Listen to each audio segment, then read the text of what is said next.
अस्सलामुअलैकुम स्टूडेंट्स। तो उम्मीद करती हूँ आप सब खैरियत से होंगे। तो चलें, हमने जो अपना चैप्टर स्टार्ट किया हुआ है चैप्टर नंबर 5 इस power series and related theorem, इसकी इंशाल्लाह आज हम लास्ट एग्जांपल्स करेंगे। लास्ट 3 एग्जांपल्स जो कि किससे रिलेटेड हैं, टेलर और लॉरेंट्ज से मिक्स हैं, ठीक है, रिलेटेड। तो चलें स्टार्ट करते हैं। बिस्मिल्लाहिर्रहमानिर्रहीम। तो ये एग्जाम्पल 7 से प्रीवियस सारी वीडियोज इस चैप्टर की आप डिस्क्रिप्शन में इनका लिंक आपको मिल जाएगा, जो कि हमने काफ़ी डिटेल से की हैं।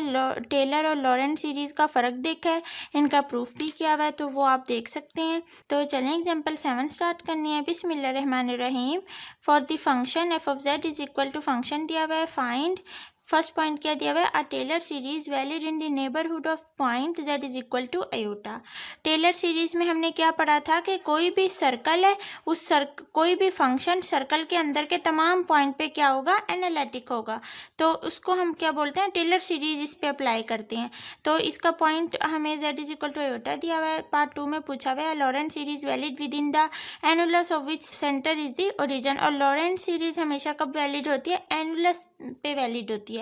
मतलब दो सर्कल के बीच की जगह होती है ना, जो इस तरह से दो सर्कल के बीच की जगह होती है, तो इस जगह पे फंक्शन क्या होता है, एनालिटिक होना चाहिए। तो लॉरेंट सीरीज हमें ये कहती है। तो लॉरेंट सीरीज में इधर फंक्शन एनालिटिक होना चाहिए। तो इसकी एग्जांपल देखते हैं। F of Z is equal to function है। अब देखें, इस फंक्शन को स्प्लिट कर दिया 3 पार्ट्स में। अगर इनको हम ऐड करेंगे ना, फिर से ये चीज़ बनेगी। तो इनटू 3 पार्ट्स। तो इसमें से फर्स्ट पार्ट को F1 of Z, F2 of Z और 3 ऑफ जेड ले लिया। एफ ऑफ जेड किस तरह निकलेगा, जब तीनों को ऐड करेंगे। अब देखें, फॉर F1 ऑफ जेड के लिए क्या किया हुआ है, सबसे पहले F1 of Z is equal to 2 into Z minus A है। अब देखें, बुक में ना इन्होंने डायरेक्ट पॉइंट पुट किया हुआ है, जो उन्होंने गिवन दिया हुआ है Z is equal to iota. हम क्या करते हैं, हम F1 ऑफ जेड लेते हैं, पहले इसका derivative, double derivative, nth time derivative, और फिर इसमें पॉइंट पुट करते हैं, तो फिर आपको ज़्यादा अच्छा समझ आएगा। तो देखें, F1 ऑफ जेड हमारे पास कितना है, 2 इंटू जेड माइनस 1। सबसे पहले इसका डेरिवेटिव किया तो 2 आ गया, फिर डबल डेरिवेटिव किया तो 0 आ गया। अब देखिए, डबल डेरिवेटिव भी 0 आया है, तो अगर हम एन टाइम डेरिवेटिव भी करेंगे तो भी 0 आएगा। इसी तरह अब इसमें आप इसकी पॉइंट की वैल्यू पुट कर दें, 1 ऑफ जेड की जगह पे आयोटा, और इनटू ये टर्म आ गई, ठीक है। जब पॉइंट की वैल्यू पुट की तो ये आ गया। अब बुक में ना ये स्टेप्स नहीं किए हुए, डायरेक्ट ये पॉइंट पुट किया हुआ है। इसी तरह देखें, एन टाइम डेरिवेटिव में जब पॉइंट पुट किया तो भी 0 आया। For N is greater than 2 के लिए, ये मतलब एन इज ग्रेटर देन मतलब डबल डेरिवेटिव से आगे हम जितने भी डेरिवेटिव लेते जाएंगे ना, सब पे हमारे पास आंसर 0 ही आएगा। Taylor's expansion for F1 of G about Z is equal to iota. इस पॉइंट के अबाउट हमने क्या लिया, टेलर एक्सपेंशन ली। किस फॉर्म में ली, समीशन की फॉर्म में ली। हमने पीछे पढ़ी है टेलर एक्सपेंशन, आप देख सकते हैं। F1 of Z is equal to 2 into हमारे पास ये है टेलर थ्योरम है, समीशन की फॉर्म में। अब देखें, इसमें भी इन्होंने ना डायरेक्ट पॉइंट पुट किया हुआ है। इसको आप ना पहले इस तरह लिख ले, summation N is equal to 0 to infinity F N of A Z minus A की power N over N factorial. तो आप इसको पहले इस तरह कर लें। तो इधर उन्होंने एक ही जगह पे आयोटा पुट करके जस्ट वो समीशन की फॉर्म में टेलर्स एक्सपेंशन लिखी हुई है। Next F1 of Z is equal to, अब इसमें देखें, इसमें n को सिर्फ 0 और 1 नहीं पुट किया है। तो जब इस n की जगह पे 0 पुट करेंगे आप हर जगह पे, और प्लस और फिर 1 भी पुट करेंगे, ठीक है, जहाँ जहाँ n है, तो हमारे पास क्या आ जाएगा, F1 ऑफ 0 है, मतलब विदाउट डेरिवेटिव हमारे पास फंक्शन क्या है, ये है 2 इंटू आयोटा माइनस 1, तो वो आ जाएगा। और 0 फैक्टोरियल हम जानते हैं 1 के इक्वल होता है। किसी भी चीज़ की पावर 0 तो वो 1 के इक्वल होती है। प्लस यहाँ से देखें, सिंगल डेरिवेटिव जब हमने पॉइंट पुट किया था तो क्या आया, 2 आया, तो 2 पुट कर दिया, और z माइनस आयोटा की पावर 1 इसी तरह। नेक्स्ट देखें, for F2 of Z. F2 of Z क्या है हमारे पास, 1 ओवर जेड। F2 इसमें भी पॉइंट की वैल्यू पुट करी तो 1 ओवर जेड की जगह ही पुट करना है ना, आयोटा। अब देखें, नीचे कभी भी आयोटा नहीं होता। अगर नीचे आ जाए तो उसको आयोटा और बाय आयोटा से मल्टीप्लाई डिवाइड करवाते हैं, ताकि नीचे से आयोटा ख़त्म हो जाए। तो जब करवाया मल्टीप्लाई डिवाइड तो माइनस आयोटा आ गया। नेक्स्ट देखें, F2 इसी में हमने, नेक्स्ट देखें, इसी का हमने सिंगल डेरिवेटिव किया और एन टाइम डेरिवेटिव किया, और फिर पॉइंट की वैल्यू पुट करी। जब इसका डेरिवेटिव किया तो -1 ओवर जेड स्क्वायर, उसमें पॉइंट की वैल्यू भी पुट कर दी। इसी तरह अगर 1 ओवर जेड का nth टाइम डेरिवेटिव लें तो वो किसके इक्वल आएगा, तो वो किसके इक्वल आएगी, -1 की power n factorial over Z की पावर n+1। ये आपने याद रखना है। इसी तरह इसमें जब पॉइंट की वैल्यू, nth डेरिवेटिव में जब पॉइंट की वैल्यू पुट करेंगे तो जहाँ जहाँ हमारे पास z है वहाँ वहाँ आयोटा आ जाएगा, तो नीचे आयोटा आ गया। उसके बाद देखें, F2 of Z is equal to 1/आयोटा प्लस ये सारा क्या काम किया हुआ है। देखें फर्स्ट टर्म को छोड़ के ना टेलर जो सीरीज़ है ना, टेलर थ्योरम हमने पढ़ा, उसकी समेशन फॉर्म लिखी हुई है। फर्स्ट टर्म को छोड़ के अगली तमाम टर्म्स का सम किया हुआ है। यह हम पिछले वीडियोस में पढ़ के आए हैं, समेशन किस तरह लिखते हैं, फर्स्ट टर्म को किस तरह छोड़ते हैं। अगर ये फर्स्ट टर्म भी इंक्लूड होती ना तो n इज इक्वल टू 0 से इन्फिनिटी स्टार्ट होती, जो कि नेक्स्ट स्टेप में यही काम किया हुआ है। उसके बाद देखें इसको इक्वेशन 4 का नाम दे दें। अब फॉर f3 ऑफ z हमारे पास 1/z+1 है। अब इसकी फर्स्ट टर्म सेकेंड टर्म हम निकाल सकते हैं। इसके nth टर्म किसके इक्वल होगी, -1 की power n factorial over z+1 की पावर n+1। अब देखें ये टर्म और ये टर्म सेम नहीं, क्या फ़र्क है, जस्ट इतना सा फ़र्क है कि यहाँ जो फंक्शन 1/z+1 है नीचे डिनोमिनेटर में उसकी पावर n+1 है, और यहाँ जो फंक्शन था z था यहाँ वो डिनोमिनेटर में z और उसकी power n+1।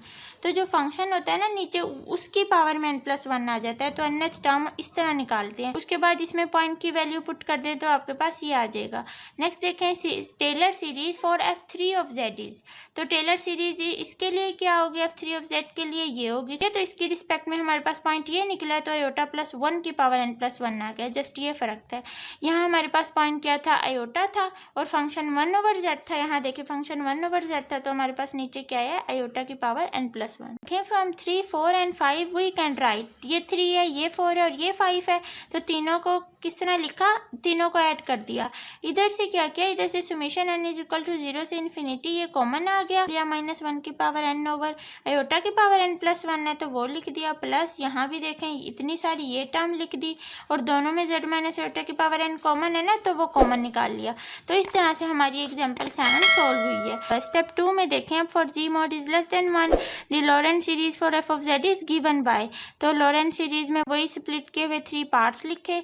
f of z is equal to ये, इसको ऊपर ले जा सकते हैं 1 + x की पावर इनवर्स, हम फॉर्मूला जानते हैं, ठीक है। तो यहाँ से इसको मल्टीप्लाई किया, यहाँ से इसकी एक्सपेंशन ओपन की, और तो ये इसका बी पार्ट का सिंपली सोल्यूशन था।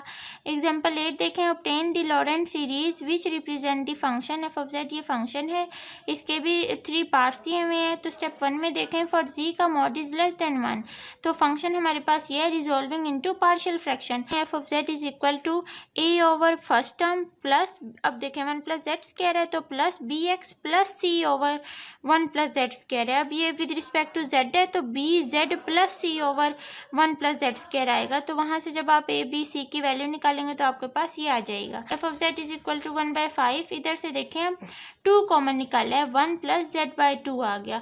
क्यों कॉमन निकाला है, ताकि हमारे पास 1 + x बन, जब यहाँ जो z/2 है ना, ये z/2 ये क्या है, x है, तो 1 + x की जब ऊपर जाएगा तो इन्वर्स हो जाएगा, तो उस पर हम एक्सपेंशन ओपन कर ही सकते हैं।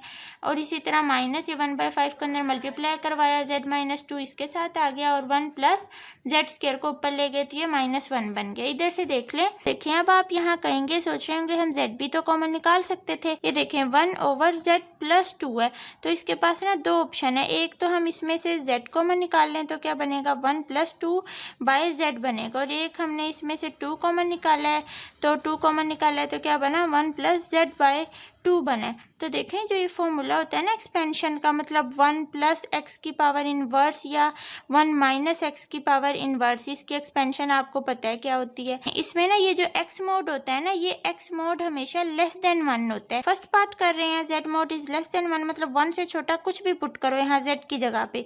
तो अगर मैं 1/2 पुट करूँगी तो वो ऊपर चला जाएगा 4, तो 4 क्या है, बड़ा है 1 से, तो ये तो बिल्कुल भी एप्लीकेबल नहीं है, मतलब ये वैलिड नहीं है। उसके बाद इसमें चेक करें, यहाँ जब z की जगह पे आप 1/2 पुट करेंगे तो 1/4, तो 1/4 क्या होता है, लेस देन 1 होता है, तो आपके पास ये एप्लीकेबल होगा, ठीक है। आपने 1 प्लस के साथ जो x है ना, इसको आपने लेस देन 1 बनाना है। इनकी एक्सपेंशन हम जानते हैं और इस पर भी वही अप्लाई किया है, तो ये आ गया। अब इसमें देखें, इसको ना हम समेशन के फॉर्म में लिख लेते हैं।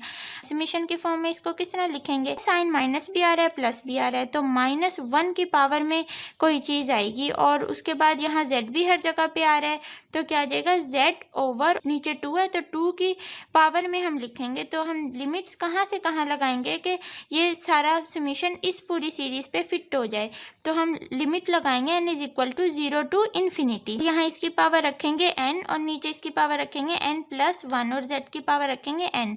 अब देखें, जब आप n को 0 पुट करेंगे ना, यहाँ 0 पुट करें, किसी भी चीज़ की पावर 0 1 होती होती है, z की पावर 0 भी 1 होगी, 1/2 की पावर 0 + 1 2 होगी, तो 1/2 आएगा जो कि आपको इधर मिलेगा।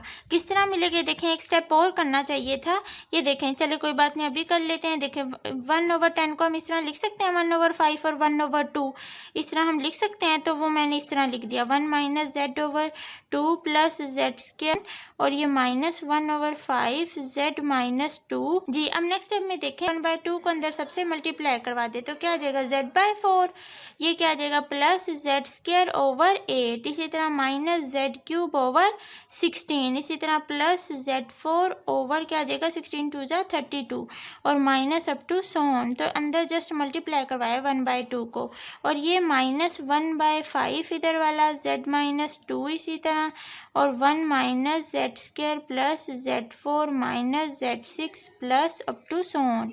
अब इसके बाद अब हमने इसको समेशन में कन्वर्ट करते हैं। चलें तो देखें 1/5 है तो 1/5 को इसी तरह बाहर ही रहने दें और समेशन क्या आ जाएगा n = 0 to ∞ -1 की पावर n zn ओवर क्या आ जाएगा 2 की पावर n + 1। किस तरह अभी चेक कर लेते हैं। देखें जब आप n = 0 पुट करेंगे ना, किसी भी चीज़ की पावर 0 1 होती है, z की पावर 0 1 होगी, तो 1/2 की पावर 0 + 1 2, तो 1/2 हमें स्टार्टिंग में मिलना चाहिए, तो जो कि मिल रहा है 1/2 स्टार्ट में। इसी तरह इनको 1 पुट करें तो -1 की पावर 1 क्या होती है -1 और यहाँ 1 पुट करेंगे तो z की पावर 1 तो मतलब -z हो जाएगा ओवर 2 की पावर 1 + 1 2, तो 2 की पावर 2 क्या होता है 4, तो -z/4 हो गया, तो -z/4 सेकंड टर्म हमें मिलनी चाहिए जो कि मिल रही है।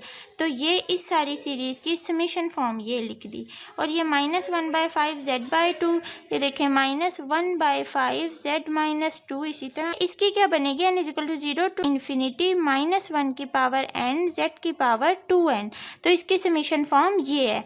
नेक्स्ट स्टेप में अगर आप चाहें तो इसमें से कॉमन ले लें, क्या कॉमन आ रहा है 5 कॉमन आ रहा है, तो बाकी सारी जो है वो समेशन की टर्म्स इसी तरह आ जाएंगी 2 की power n + 1 -z - 2 summation n = 0 to ∞ -1 की पावर n z की पावर 2n।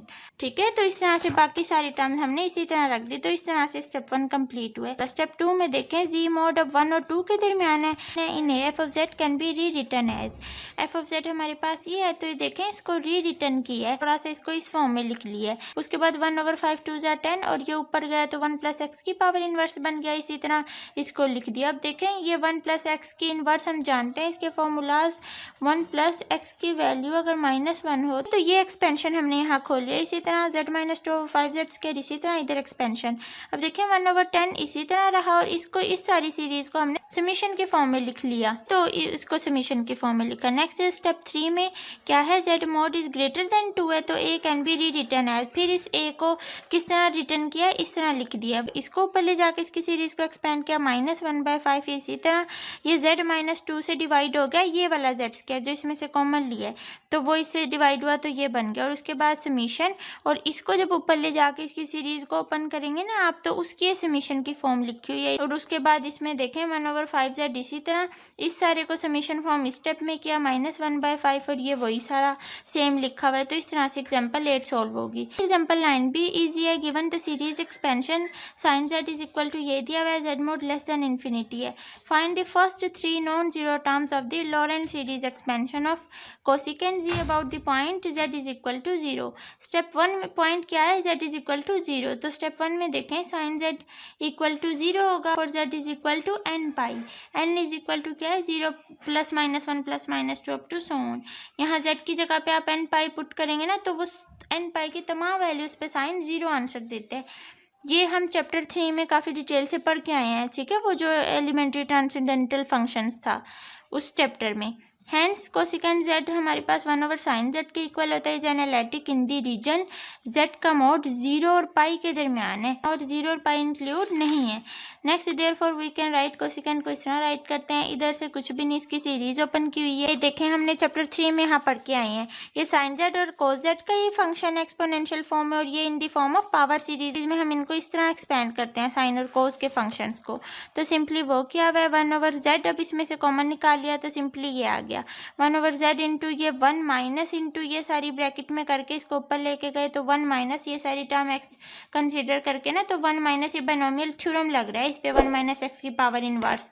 तो इधर से अंदर वाली चीज़ को वाई लेट कर ले, cosecant y 1/z into 1 minus y की इनवर्स हो जाएगा, क्योंकि इसको हमने जो वाई कंसिडर कर लिया। इधर से इसको एक्सपेंड कर दें बाइनोमियल थ्योरम को, और उसके बाद 1/z 1 प्लस, अब यहाँ देखिए पावर्स आगे बढ़ती जा रही हैं तो हमने अपने हिसाब से फर्स्ट वाली जस्ट टर्म ले ली और plus up to so on. उसके बाद इधर से 1/z को अंदर सिंपली मल्टीप्लाई करवा दिया, इधर से इनका एलसीएम ले लिया, सोल्व करके आपके पास एग्जाम्पल 9 हो जाएगी। तो अल्हम्दुलिल्लाह हमने अपना चैप्टर कंप्लीट कर लिया है। इससे प्रीवियस जो हमने एग्जांपल किए हुए हैं टेलर और लॉरेंट सीरीज से रिलेटेड, जो कि बहुत इंपॉर्टेंट है, अगर आप वो देख लेंगे ना तो आप हर किस्म के क्वेश्चन को अटैम्प्ट कर सकते हैं। तो सबका लिंक आपको वीडियो की डिस्क्रिप्शन में मिल जाएगा। नेक्स्ट वीडियो में इंशाल्लाह हम अपना नेक्स्ट चैप्टर स्टार्ट करेंगे। तो तब तक के लिए अपना बहुत सा ख्याल रखिए, दुआ में याद रखिए। अल्लाह हाफिज़।